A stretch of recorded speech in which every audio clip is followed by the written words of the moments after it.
McWilliams also went to Andover, class of 1947. He later joined the Aetna Life and Casualty Company in Hartford, where Bruce and his 3 siblings spent part of their childhood. In 1968, when Bruce was in 4th grade, his father was offered the opportunity to run the Colonial Penn Group, a floundering life insurance company based in Philadelphia. Colonial Penn was about to go bankrupt. McWilliams took the job. "My dad said, 'What the hell, I'm going to give it a shot,' and went down there and turned the company around," Bruce said. Within like 6-7 years, he made it a Fortune 500 company. He was on the cover of all the magazines, and he was kind of a darling for a while because he made a lot of money. There were private planes, fancy country clubs, soirees with Republican politicians, and lofty dreams. It was the late Mad Men era, and the McWilliamses took to it. They would put on their designer suits, and they would look really great, Bruce explained. And they loved to drink.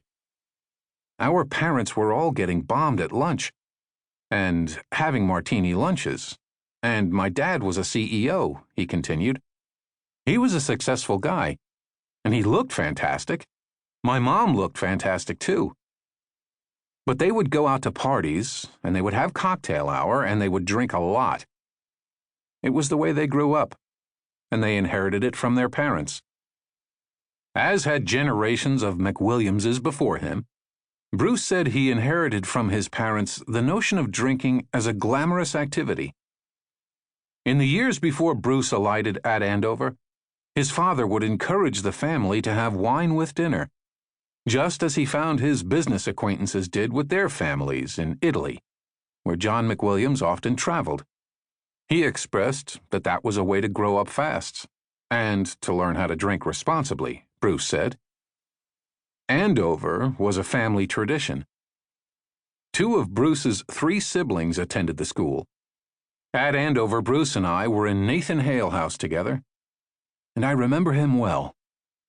His hair, his infectious demeanor, the time he spent palling around with the other hipster guys, Jamie Clark from Texas, and 2 guys from New York City, Will Iceland, a descendant of John Jay, and Will Daniel, whose grandfather was Harry Truman.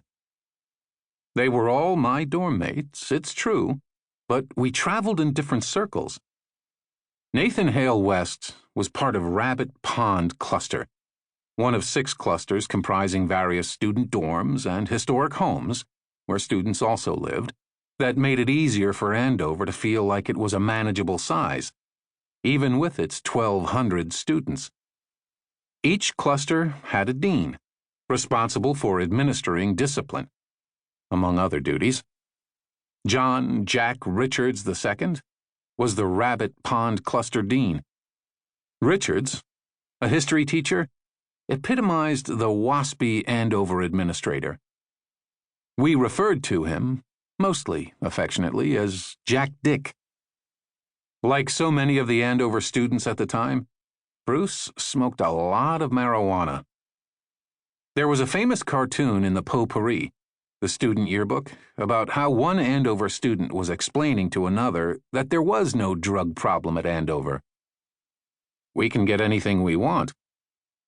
Bruce and his Nathan Hale friends spent a lot of time together smoking pot. 2 of his friends were expelled. "They caught them and threw them out, but they didn't catch me," McWilliams recalled. "And Jack Richards brought me in and read me the riot act. Said, 'Hey, listen, we haven't caught you yet, but we know you're doing it, and if we catch you, you're out. So shape up.'" After Richards spared McWilliams, he claimed to have reformed his behavior.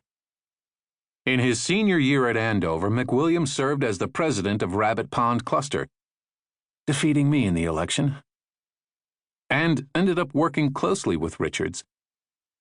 All these years later, I still remember the contours of the race between us. Alan Cantor, one of my closest friends at Andover, was the incumbent cluster president. He not only encouraged me to run for the position, but also did his best imitation of making an inchoate political endorsement of my candidacy.